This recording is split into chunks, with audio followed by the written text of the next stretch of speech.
نو د مړو خېټو فارسی خو تاسو عزیزانو هر وخت اورئ دا نن د اوږې خېټې فارسي ده او دا جلسې د علماء دیوبند د سرپرستۍ لاندې کیږي علماء دیوبند په دې ملک کې هغه خلق دی چې هغې د انګریز نه راونیسه تر نن وخته پورې چرې د اقتدار او د سرمایدار په مخ کې سر نه دی ټیټ کړی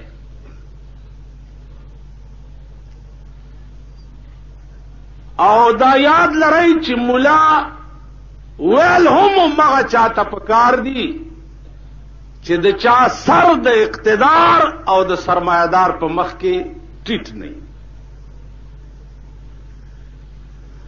دا خاصیت الله صرف او صرف د دیوبند په علماو کې خیر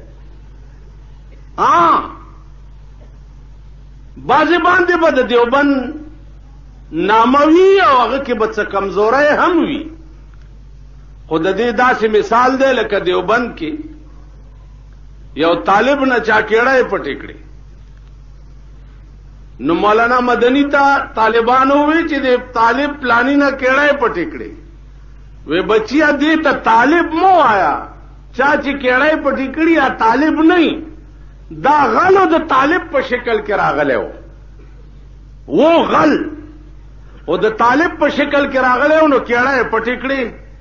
او دته طالب مو وای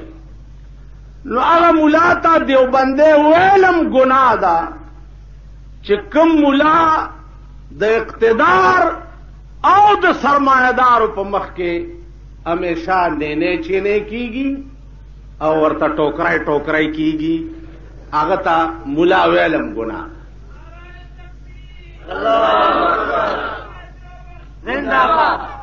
زما عزیزانو په اسلام کې ډېرې مسلې دي او لویه مسله پکې یو دام ده رسول الله صلی الله علیه وسلم فرمایلی دي افضل الجهاد کلمت حق عند سلطان جائر لوی جهاد دا دی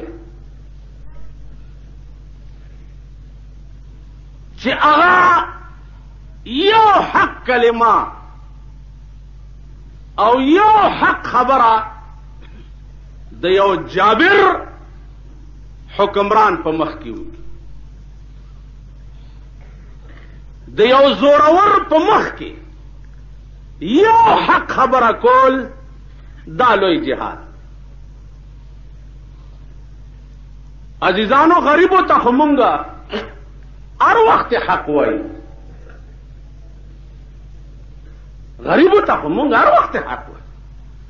غریب که مونځ نه کوي مونږ هر وخت ورته کافر ویلی غریب که یو ګناه کوي مونږ هر وخت هغه بې عزته کړی دی خو زمونږ کمال دا نه دی چې دا حق غریب ته هر وخت سړی وایي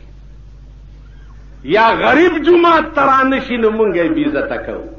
نه کمال دا دی چې حق هغه چا ته ووایي